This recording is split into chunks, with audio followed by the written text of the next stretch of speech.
Baik, satu package program telah pun kita ikuti sebentar tadi, Mushaf Yunisa. Alhamdulillah ya. Jadi bertepatanlah dengan sama-sama kita ni menyambut ya dan juga memperingati nuzul Al-Quran ya. Turunnya Al-Quran di bulan Ramadan untuk seluruh umat manusia. Bulan Ramadan dikenali sebagai bulan Al-Quran.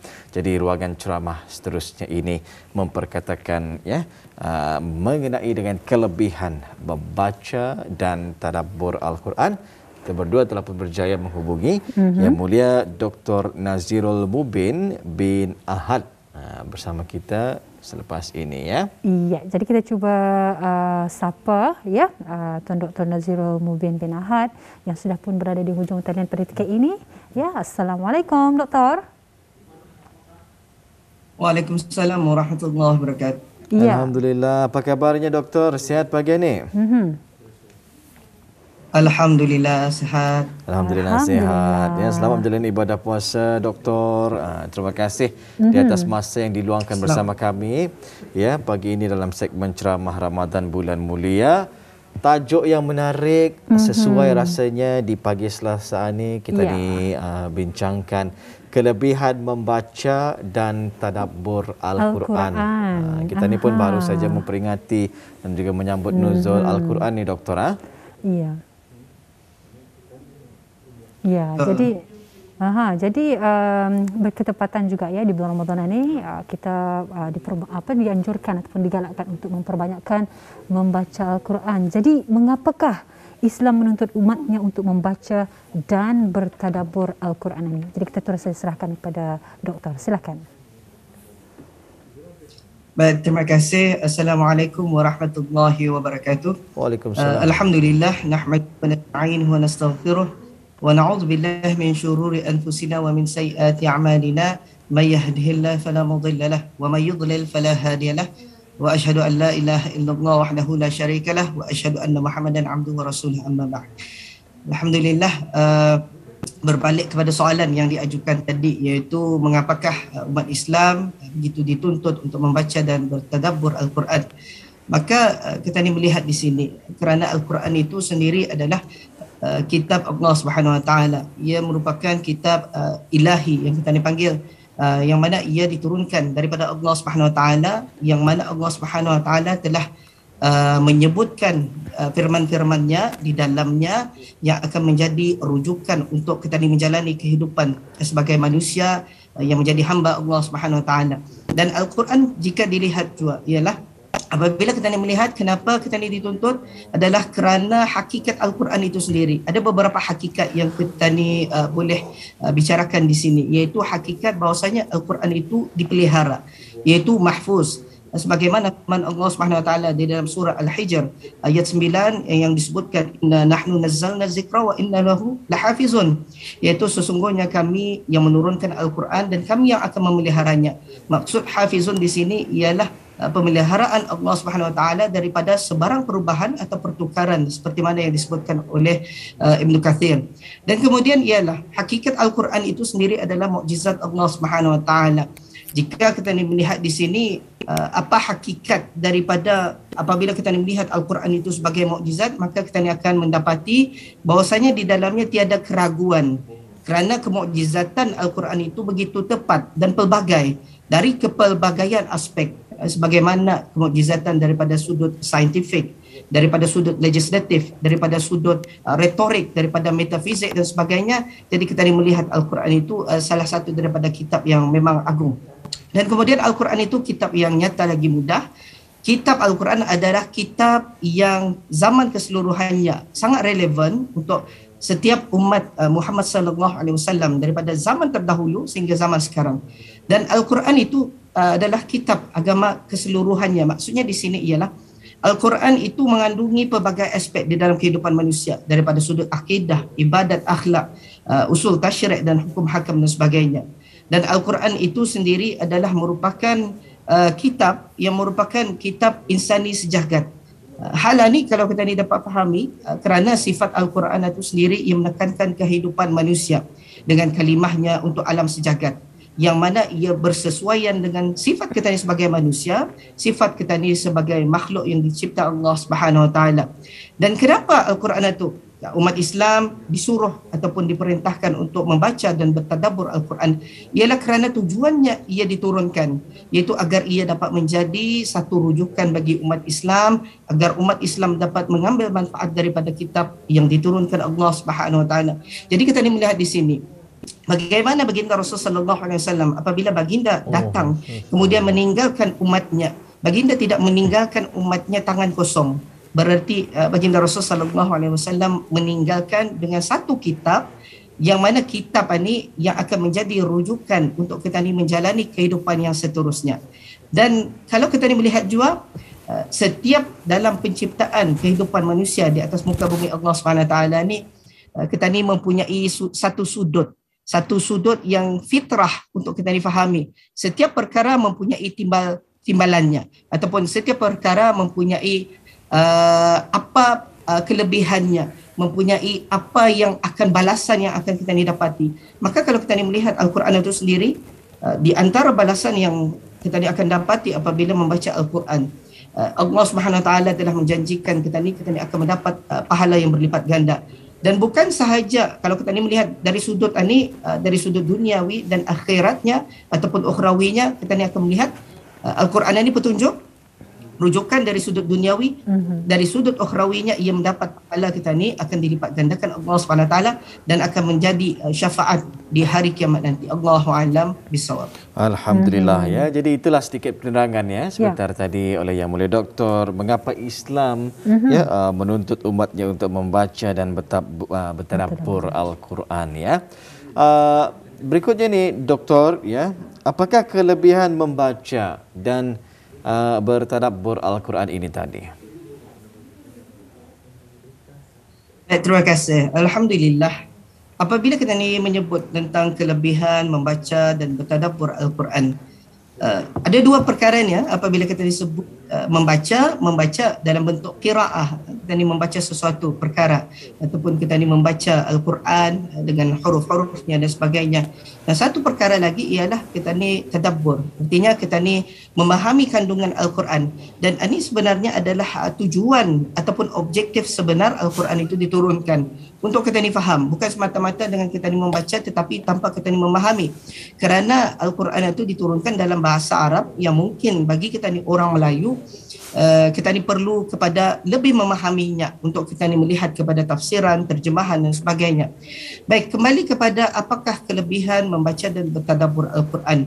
Sebagaimana yang saya sebutkan tadi, setiap daripada kita ni memang kita ni berkehendak kepada apa imbalan yang akan kita ni dapati, apa imbalan yang akan kita ni, dan Allah Subhanahu Wa Taala telah memberikan setiap perkara di atas muka buminya ni mempunyai imbalan-imbalannya tersendiri. Jadi kita ni melihat di sini kelebihan membaca Al-Quran sebagaimana yang disebutkan di dalam Al-Quran, ia memberi pahala kepada kita ni, dan sebagaimana yang disebutkan di dalam hadis Nabi sallallahu alaihi wasallam, barang siapa yang membaca Al-Quran, man qara'a harfan min kitabillah falahu bihi hasanatun wal hasanatu bi asyri amsalha, la aqul alif lam mim harfun walakin alif harfun wal lam harfun wa mimun harfun. Nabi sallallahu alaihi wasallam bersabda di dalam sebuah hadis yang diriwayatkan oleh Imam Tirmizi, iaitu barang siapa yang membaca satu huruf daripada kitab Allah Subhanahu wa taala, maka dia akan mendapat satu pahala, dan pahala tersebut akan dilipat gandakan menjadi 10 kali ganda. Aku tidak mengatakan, baginda Rasulullah sallallahu alaihi wasallam menyebutkan, aku tidak mengatakan alif lam mim itu satu huruf, tetapi alif itu satu huruf, lam satu huruf dan mim satu huruf. Jadi kita ni melihat di sini salah satu kelebihannya pahala akan dilipat gandakan, dan apabila disebut di sini satu boleh menjadi 10 kali ganda. Bayangkan apabila dalam sehari kita ni membaca satu surah, ataupun dalam sehari itu walaupun surah ringkas, surah pendek dan sebagainya, kita ni telah mendapatkan pahala di sisi Allah Subhanahu Wa Taala. Lebih-lebih lagi apabila kita ni mendirikan solat dan sebagainya, kita ni akan mendapat kelebihan lagi. Kerana apabila kita ni sebut tentang dilipat gandakan pahala dan sebagainya, perlu kita ni fahami di sini kita ni dalam kehidupan, kita ni akan mendapat pahala yang berlipat ganda bergantung kepada beberapa faktor.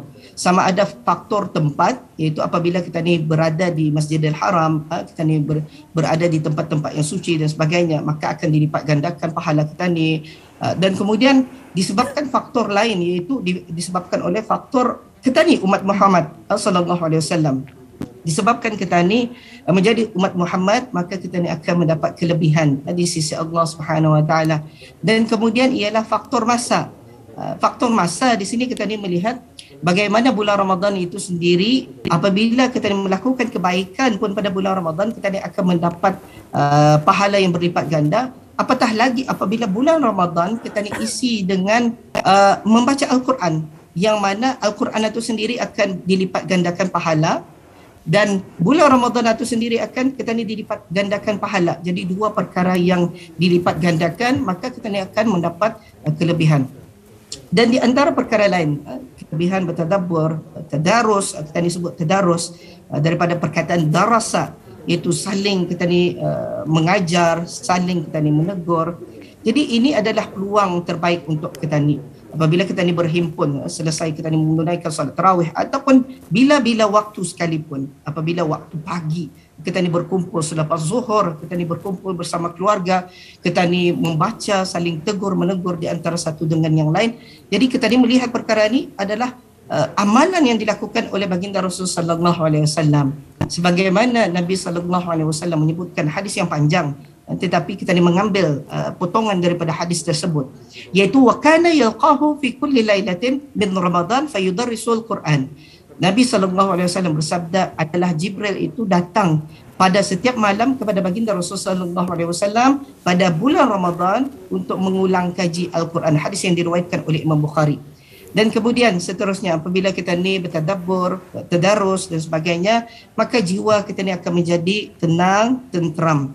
Dan ini adalah salah satu daripada bentuk zikir yang agung yang telah Allah Subhanahu Wa Taala ciptakan kepada kita ni. Membaca Al-Quran adalah bentuk zikir, ingatan kita ni kepada Allah Subhanahu Wa Taala, bahwasanya dengan membaca kalamnya kita ni akan memahami apa tujuan kehidupan kita ni. Mungkin kalau kita ni bertadabbur, kita ni akan lebih memahami apa sebenarnya kehendak kehidupan kita ni yang Allah Subhanahu Wa Taala telah tentukan kepada kita ni. Jadi dengan membacanya, ia akan menjadi makanan di dalam kehidupan kita ni. Kerana kita ni kena faham, dalam kehidupan kita ni seharian, manusia itu Islam itu mengiktiraf bahawasanya manusia itu terdiri, diciptakan daripada pelbagai sudut. Sama ada sudut rohaninya, sudut fizikalnya, spiritual dan sebagainya. Jadi Al-Quran, dengan membaca Al-Quran, ia akan menjadi satu makanan spiritual yang akan memberi kebaikan dan manfaat kepada manusia yang akan membacanya. Sama ada daripada sudut fizikal ataupun spiritual ataupun mentalnya. Apabila ia memahami Al-Quran, apabila ia berada dalam keadaan yang sukar, mungkin Al-Quran adalah jawapan bagi kesukarannya. Kemudian dengan membaca Al-Quran, ia adalah peluang ataupun pengisian yang terbaik untuk kita lakukan berbanding daripada melakukan perkara-perkara yang tidak berfaedah yang mungkin kita boleh tinggalkan dengan dalam masa cabaran kita ni ketika ni dengan adanya media sosial dan sebagainya. Jadi apabila kita melihat Al-Quran adalah satu jawapan dalam kehidupan. Kemudian Al-Quran, di antara perkara lain yang ingin saya sebutkan ialah di antara kelebihan lain Al-Quran sebagaimana yang saya sebutkan tadi, iaitu ia akan menjadi syafaat di hari kiamat nanti. Sebagaimana hadis Nabi sallallahu alaihi wasallam yang diriwayatkan oleh Imam Muslim, "Iqra'ul Quran fa innahu ya'ti yaumal qiyamah syafi'an li ashabihi." Nabi SAW menyebutkan, bacalah Al-Quran, sesungguhnya ia akan datang pada hari kiamat, akan menjadi syafaat kepada pembacanya. Kalau tadi yang awal-awal tadi yang saya sebutkan itu melibatkan kepada urusan-urusan duniawi kita ni. Tetapi yang saya sebutkan berkaitan dengan syafaat ini ialah bantuan dan pertolongan bagi kita ni di akhirat nanti, yang setiap daripada manusia, bahkan setiap daripada orang yang beragama Islam memerlukannya dan berkehendak kepada syafaat, sama ada syafaat daripada baginda Rasulullah SAW dan syafaat daripada pembacaan Al-Quran, yang mana ia akan datang nanti untuk memberi pertolongan bagi setiap umat Islam yang membacanya. Allahu a'lam.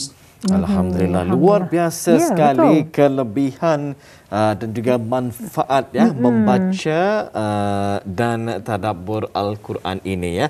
Berlipat-lipat kali ganda kita ni dapatkan pahala ya, sehingga kan mengaji Al-Quran sebentar tadi ya. Alif satu huruf, lam satu huruf, mim satu huruf ya.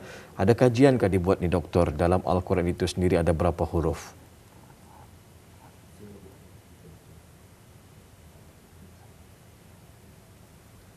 Minta maaf apa pertanyaan? Ada pernah dibuat kajian di dalam Al-Quran tersebut ada berapa huruf? Memang terdapat beberapa kajian dan memang dinyatakanlah tentang beberapa jumlah huruf di dalam Al-Quran Alhamdulillah. tentang bilangannya. Bayangkan dikali dengan Ya. 10. Wow, luar biasa sekali ya. Kita ni lakukan lagi di bulan Ramadan, berlipat-lipat kali ganda lagi lah ya ganjaran Betul. pahala tersebut. Baik, Ya. terakhir ni Mahira sebelum kita ni berpisah. Alhamdulillah ya. Seperti yang nyatakan tadi, ada baiknya sebenarnya kalau kita ni membaca juga tafsirnya dan juga memahami ataupun yang kita ni tadabbur ya. Jadi alhamdulillah di negara kita ni, di negara Darussalam pada bulan Ramadan ini banyak kita lihat antara aktiviti-aktiviti membaca Al-Quran ini tidak kira daripada majlis-majlis ataupun sebagainya. Betul. Dan juga antaranya juga adalah secara persendirian. Apatah lagi pada ketika ini dengan adanya Al-Quran digital memudahkan kita untuk membaca di mana pun kita ni berada.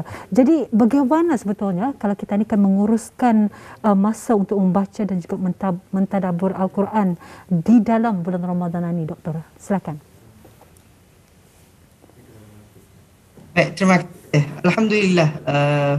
Persoalan bagaimana kita ni mengurus masa untuk kita ni membaca dan bertadabbur Al-Quran pada bulan Ramadan. Jadi dalam kehidupan kita ni salah satu perkara yang penting untuk kita ni lakukan ialah berkaitan dengan pengurusan masa, iaitu sebagaimana selalu kita disebut berkaitan dengan pengurusan perancangan kewangan. Kalaulah itu sebenarnya apabila kita sebutkan perkara itu berkaitan dengan hal dunia kita ni ataupun hal duniawi kita ni, maka apatah lagi apabila kita disebutkan perkara ni berkaitan dengan urusan akhirat kita ni, iaitu berkaitan dengan sama ada bukan saja urusan akhirat tetapi urusan dunia juga terlibat, iaitu apabila kita ni membaca dan sebagainya. Jadi bagaimana perancangan kita ni?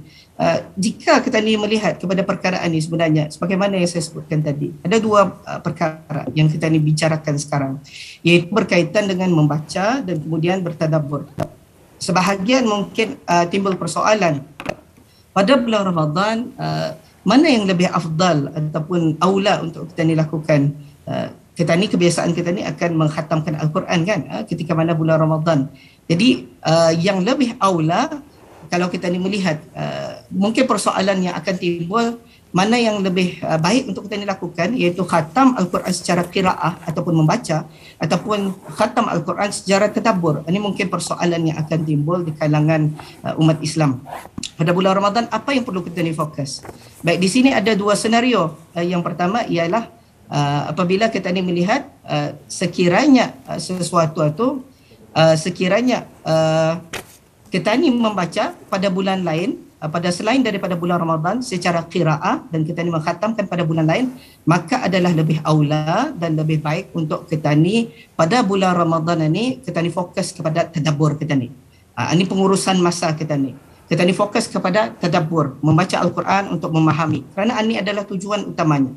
Sekiranya dalam senario lain, sekiranya kita ni pada bulan Ramadan ini ataupun pada bulan lain selain daripada bulan Ramadan, kita ni banyak menghadiri kelas-kelas tadabbur, kita ni mengisi masa kita ni dengan tadabbur Al-Quran, maka adalah lebih baik untuk pada bulan Ramadan kita ni mengkhatamkan pembacaan Al-Quran. Kita ni khatamkan Al-Quran secara qiraah. Maksudnya di sini kita ni membaca Al-Quran dengan mengkhatamkan. Jadi di sini kita ni melihat bagaimana kita ni mengurus masa kita ni.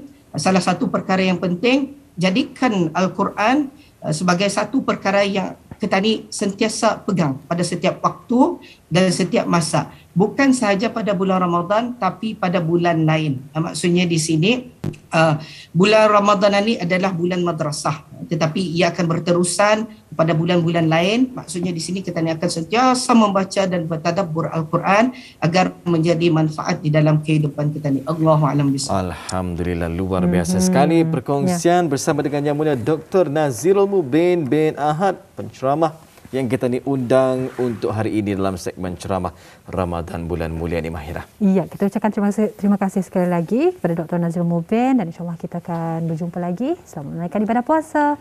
Assalamualaikum warahmatullahi wabarakatuh.